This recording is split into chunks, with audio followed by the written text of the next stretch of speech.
Hello, Namaskar, good evening everyone. This is Balneet Singh Bedi. I welcome all of you to the daily news analysis session by Tathastu ICS. Good evening Golu, Priyanka, Sonali, Mansa. Good evening everyone. Before we begin today's session, these are the announcements, a very quick announcement for all the GS Foundation courses. So both the GS Foundation courses are have already started from today. We have morning batch, evening batch, 19th of April 2025. As well as two optional batches, that is PSIR optional and philosophy optional.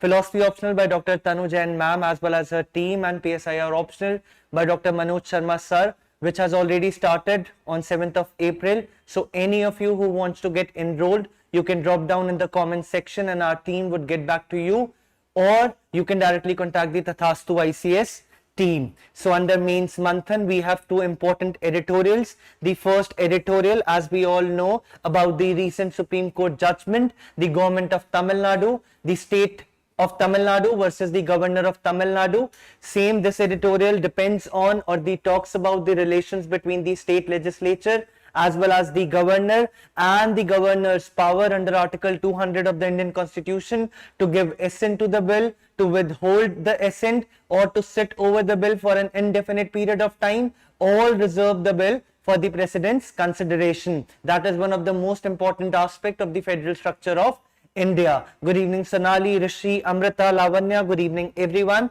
So under this we will be discussing the state legislature as well as the governor's role and the recent Supreme Court judgment. Then steering the decarbonization of India's logistics sector. This editorial talks about the green transformation of India's logistics sector. Logistics sector is one of the highest emitters of the greenhouse gas emissions in the country.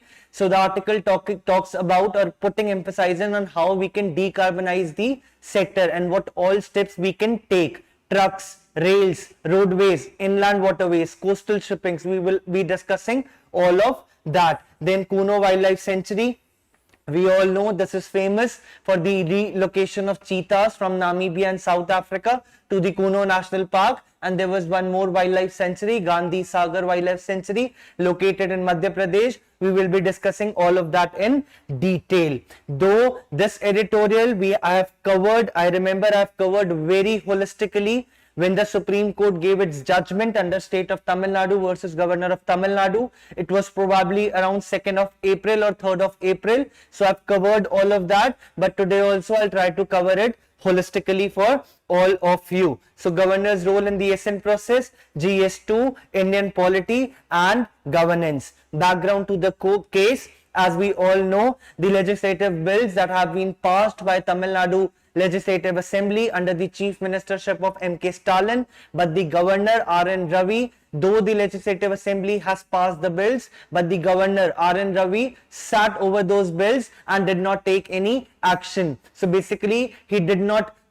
withhold his assent, he did not return the bill, as well as he did not even kept it reserved for the president. Later on, when the bill was presented to him, he refused to give the assent. He returned the bill to the Legislative Assembly for reconsideration, and after the Tamil Nadu State Legislative Assembly has reconsidered it and presented it back to the governor R.N. Ravi, then he kept the bills for the president's reconsideration, and this has created the chaos. And after this, Supreme Court has set the timelines for the governor, that is 1 month, 3 months in 2 cases and 1 month in 2 cases, that we will be discussing in detail. So the case emerged during the governor of Tamil Nadu, R.N. Ravi, withholding assent to 10 bills passed by the state legislature for several years. Instead of giving assent, constitutional course of action under Article 200. So under Article 200, what does under Article 200 talks about? Article 200 outlines the process of the bill which has been passed by the state legislative assembly and presented to the governor of the state, and then governor has 3 options. Either he should give assent to the bill, or withhold his assent, or reserve the bill for the president's consideration. Then the governor sent the bill to the president for consideration after pressure from the Tamil Nadu government. Supreme Court in 6-1 majority decision ruled the governor action as unconstitutional, arbitrary, malified, asserting that the governor role is to either give his assent or send the bill back to the legislature for reconsideration. But the governor cannot sit over the bill indefinitely. Governor needs to take some action. Governor has to take some action. या तो आप अपना assent दो या withhold कर दो. या withhold अगर कर रहे हो, then you have to communicate the reasons. Otherwise, you just send it back to the assembly कि भाई ये मुझे प्रॉब्लम लग रही है स्टेट लेजिस्लेटिव असेंबली, आप इस चीज को प्लीज रिकंसिडर करो and then present it back to the governor for the consideration और for the signature. Then under the next slide, Supreme Court's verdict, as I have mentioned, the case is State of Tamil Nadu versus Governor of Tamil Nadu. This is the case. So the court made it clear that withholding assent is not the process. You are supposed to return the bill to the state legislative assembly. Article 200 we have discussed. If the governor withhold assent, the bill must be sent back to the legislature for reconsideration. The legislature can send it back with or without amendments and the governor. So basically, if R.N. Ravi is sending back the bills to the Tamil Nadu State Legislative Assembly, then State Legislative Assembly can pass the bill again by making amendments or by not making amendments. But once the bill has been repassed by the State Legislative Assembly and presented to the governor for his assent, governor is bound to give his assent.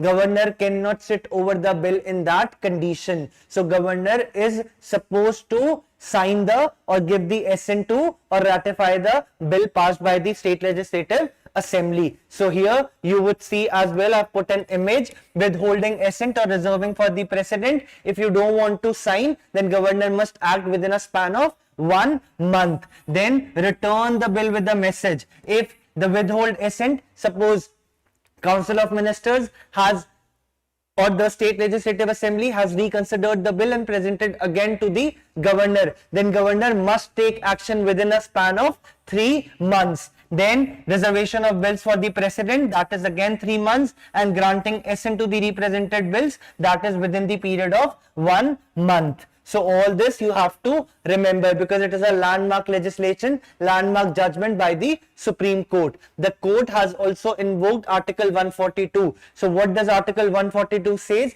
Article 142 gives authority to the Supreme Court to do complete justice in any matter pending before it. To do complete justice in any matter pending before it. So what happened was R.N. Ravi reserved the bill for the president's consideration, for Draupadi Murmu's consideration. Draupadi Murmu basically rejected few of the bills, but Supreme Court intervened under Article 142 and Supreme Court has said that the bills that were rejected by the President of India, now they will not be considered as rejected, rather they will be treated as that the President has given his or her assent to those bills. So this is a extraordinary remedy to the extraordinary situation created by the extraordinary action by the governor. I'll repeat it again. This is the line in the editorial, if you would notice, if you will read later on. This is an extraordinary remedy given by the Supreme Court to the extraordinary action taken by the governor. Then Article 200 was clarified, ensuring governor cannot have a veto power or use inaction as a political tool. This I have already discussed. Then judicial review and the time limits. So the court has introduced a time limit of 1 to 3 months that I have discussed in 4 situations for the governor or president to decide on assent. 1 month you have to return the bill, then 3 months if you are sitting over the bill you have to take action within the span of 3 months. Failure to adhere to this timeline would allow the state to approach the constitutional courts. Suppose even after this judgment, if the governor is sitting over the bills, then again State Legislative Assembly has the power, has the option to come to the court for redressal of the problem. And this is not only the case of Tamil Nadu, this is the case of Kerala, this is the case of Punjab, this is the case of West Bengal. What's common between all these 4 states? Anyone? What's common between all these 4 states? Basically, the common thing about all these 4 states, that is Tamil Nadu, Kerala, Punjab and West Bengal, they do not have the BJP Sarkar at the state level, right? West Bengal we have Trinamool Congress, Punjab we have Aam Aadmi Party, Here we have CPI under Pinarayi Vijayan, and here we have DMK, that is MK Stalin. Right, so all these are not the BJP Sarkar, and the governor as a political representative, it's acting as a barrier to the constitutional authorities or to the executive discussions which have been taken by the elected state legislative assemblies. The judgment rule that no exercise of constitutional power is beyond judicial review. Basically, if any action has been taken by governor or the president of India, everything would come under judicial review. Judiciary has full power to take action or to figure out whether the action taken by the governor or the president is malified, is arbitrary, or is irrelevant, or lead to extraneous considerations. Then comes the next key legal precedents. So this is basically one of the judgments, that is State of Punjab versus Principal Secretary to the Governor of Punjab. The court had earlier clarified that withholding assent does not automatically end the process. Governor is required to send the bill. Basically, if the governor is not taking any action over the bill, if the governor has withhold the bill, if the governor is not ready to take any sort of action on the bill, so governor has the choice. Governor need to send the bill back to the state legislative assembly for reconsideration. So this is what has been said under State of Punjab versus Principal Secretary to the Government of Punjab. Then if you would see, first we will see the constitutional discretions as well as the situational discretions. Situational discretion of the governor, the first, if there is no majority after the state legislative assembly elections, or the current chief minister dies in the office, then governor has situational discretion to appoint any leader as the chief minister. Then second, when he dismisses the council of minister and the council of minister lost its majority in the state legislative assembly, that is also comes under the situational discretion. And last, when it dissolves the assembly, when council of ministers loses its majority. So all these come under the situational discretion of governor, and under constitutional discretion when he has to recommend the president rule in the state, first condition. Second, when he has to reserve the bill for the president's consideration, and last, when he has been given as an additional charge or administrator role of the adjoining union territory, then also he has the constitutional discretion to take any of the steps. Then come discretionary power of the governor. The court made it clear that governor's discretion to withhold assent or send the bill to the president must be exercised with the advice of the council of ministers. So basically, governor cannot act on his own until and unless only these three conditions, that is situational discretion, which I have just discussed. In other conditions, he needs to consult the council of ministers. The governor cannot act independently of the cabinet in these matters. The noted, while the governor has certain discretionary powers, they should not be used arbitrarily or for political reasons. Then comes the impact of the judgment. The ruling has reaffirmed the actions of constitutional authorities, like governor must be in line with the constitution and should not interfere with the democratically elected legislature. So basically, Supreme Court is saying that people, the MLAs who are sitting in the legislative assembly, they are elected leaders, but governor is not elected. Governor is appointed by the center. So the governor cannot interfere in the executive work or in the legislative work for political reasons. So he needs to be rational while taking the decisions. He should act as a guide, as a friend, as a philosopher to the state legislative assembly, and he should uphold the spirit of the constitution. The judgment sets a precedent for the future, providing clarity on the role of governors and president in the assent process and making it clear that inaction will not be tolerated. Agar governor withhold kar raha hai assent, state legislative assembly has full power to come to the Supreme Court and get the issue resolved. Then comes the next editorial, steering the decarbonization of India's logistics sector. As I have mentioned, it's talk about the green transformation of India's logistics sector. India's logistics sector is one of the largest, greatest emissions of the greenhouse gas emission, and India's goal is to achieve net zero by 2070. So the editorial talks about that how we can decarbonize and what strategies can we follow in order to reduce the greenhouse gas emissions from the transport sector. So why in news? Decarbonization of India's logistics sector, and it covers GS paper 3, that is Indian economy as well. Then carbon footprint of India's logistics sector. Basically, most of this is data, but wherever required, I'll give you the explanation as well. India's logistics sector is one of the most carbon intensive sectors globally, contributing 13.5% of the country's greenhouse gas emissions. So you can see around 13.5% of India's greenhouse gas emissions is coming from the India's logistics sector. Road transport alone contributes 88% of the sector emissions, with truck responsible around 38%. So truck is the backbone of the freight transport in India, right? Truck is the backbone because there are so many trucks which help in transporting of goods and services from one place to another place. So this highlights the urgent need to decarbonize the road freight.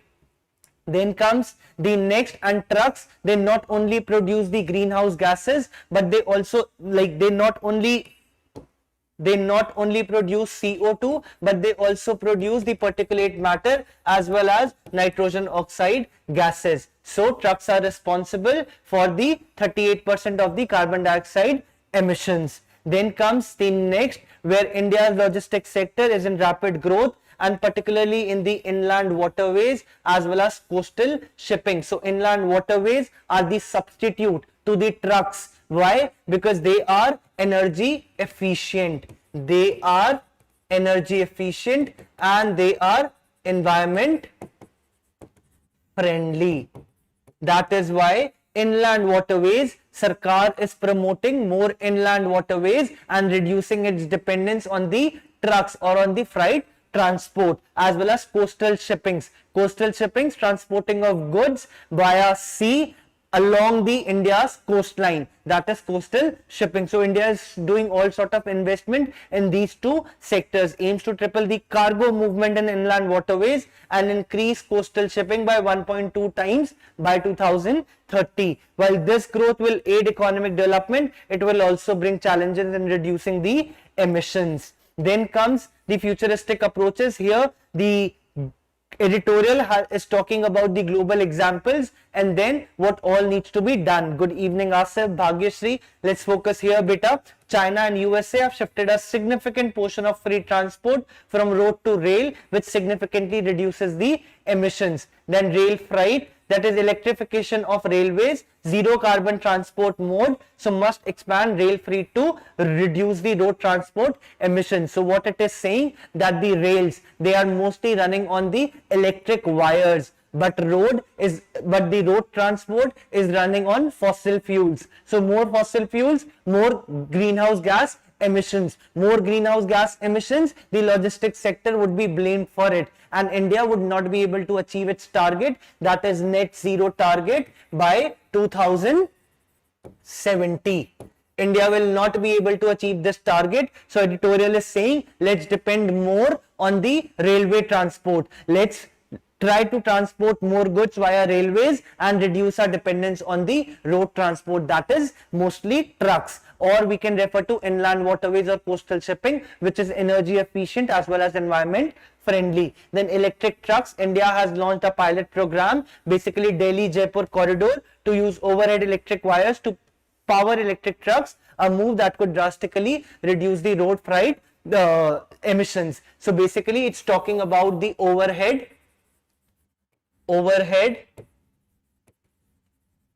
catenary wires.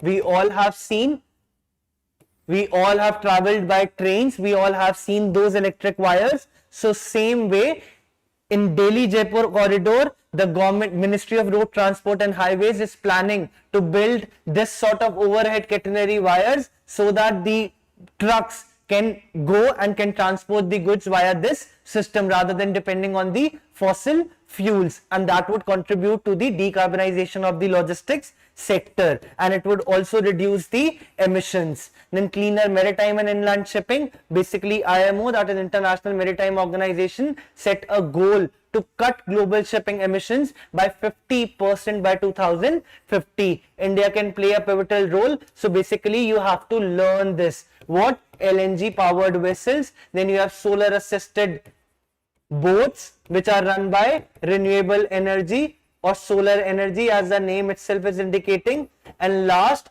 biofuel or biodiesel, bioethanol, all of this you can use. Bioethanol, run barges. So all of these are the alternatives. All of these are the alternatives which the logistics sector should look up to. Then comes the next, that is challenges in the air transport. So editorial is saying that air transport is one of the most challenging sectors because it is relying on refined fuels. So there should be more development of the sustainable aviation fuels so that across transport it can reduce the emissions. Basically, aviation sector or all the aeroplanes are using what? Are using refined fuels, but there is a need for sustainable aviation fuels in order to reduce the emissions as well. Then the warehousing sector is also one of the largest contributor to emissions. You all must be seeing that warehousing sector is one of the core component of the India's supply sector or India's logistic sector. जहां पे where housing होती है वहां पे सबसे ज्यादा lighting चाहिए, वहां पे वेंटिलेशन चाहिए, वहां पे शायद 24/7 कूलिंग सिस्टम चाहिए. So all of this contribute very much to the greenhouse gas emissions. And we can also do one thing: warehouses are very big, right? They span on good square meters as well as good areas. So their rooftops can be converted to solar panels. All solar panels can be placed on the rooftop of the warehouses, and that would contribute to lowering the greenhouse gas emissions. So renewable energy, solar, wind and geothermal can reduce the carbon footprint of warehouses and make logistics more sustainable. Right? Okay. Then comes the next, that is way forward. What should be the way forward? Electrification of road freight should be scaled up across India, starting with more electric truck corridors. Rail freight should be prioritized, leveraging electrified rail network, LNG powered vessels, biofuels, solar powered boats in both coastal shipping as well as inland waterways, transitioning to renewable energy, wind turbines, geothermal energy, public private partnership model should be strengthened. All of these points we have discussed in detail. There should be more private sector involvement by giving them clearances, by giving them lower interest loans, as well as helping them for ease of doing business, so that more private sector comes and public sector comes. And this project, these sort of infrastructure, that is inland waterways, coastal shippings, electric wires, electric wire trucks, so that trucks reduces their dependence on the fossil fuels. They reduces their dependence on the battery charging stations if we go for electric trucks. So that is why all these infrastructure needs to be invested upon. Then comes under prelim Sarthi, we have one Kuno National Park. So basically, if you see the newspaper clipping here, 2 Kuno cheetahs we moved to Gandhi Sagar on April 20th. That means tomorrow. So Kuno National Park, it was established as a wildlife sanctuary in 1981, but 2018 it was declared a national park. The park is located in 2 districts, that is Shiopur and Morena in Madhya Pradesh. It is now a crucial site for cheetah reintroduction project. We all know cheetah reintroduction project was introduced in 2022, and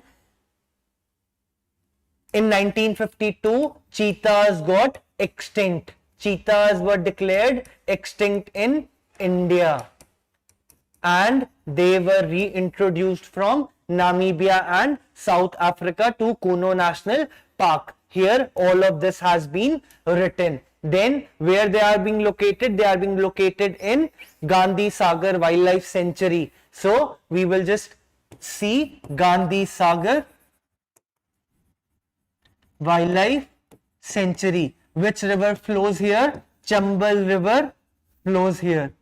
Chambal River flows through Gandhi Sagar Wildlife Sanctuary, and it's located in 2 districts, that is Neemach and Mandsaur. These districts are in Madhya Pradesh. These districts are in Madhya Pradesh. So basically 2 tigers, 2 cheetahs are being relocated from Kuno National Park to Gandhi Sagar Wildlife sanctuary. And which river? Chambal river.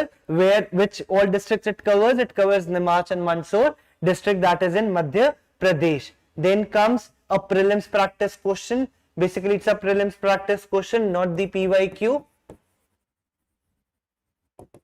Please solve this question and give me the correct answer very quickly. I've just discussed with all of you.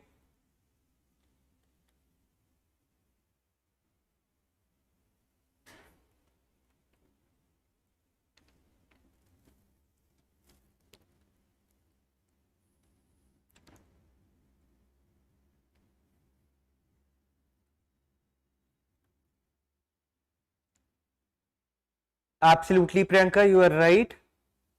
Amrita, Priyanka, Golu, Amrita, Roshni, absolutely. Rishi, all of you have given the correct answer. It's Chambal River, that is Gandhi Sagar Wildlife Sanctuary in Madhya Pradesh. Very good, Hina. With this, we have completed today's newspaper. There were only this much news which were important from UPSC exam perspective. Very good, Dheeraj. We hope to see all of you on Monday at 10 a.m. Due to some technical issue, it could not be conducted early morning, and that is why we are meeting in the evening at 5 p.m. So thank you so much for your patience. Keep studying hard, keep studying smart, solve your PYQ, solve your test series. Do not get disheartened if you are not getting good scores. Just read, just revise, and follow what's been taught to you over the past 7 to 8 months. Just revise your sources as much as you can. All the very best to each one of you. Thank you, Rishi, Priyanka, Sonali, Amrita. Thank you so much. Jai Hind.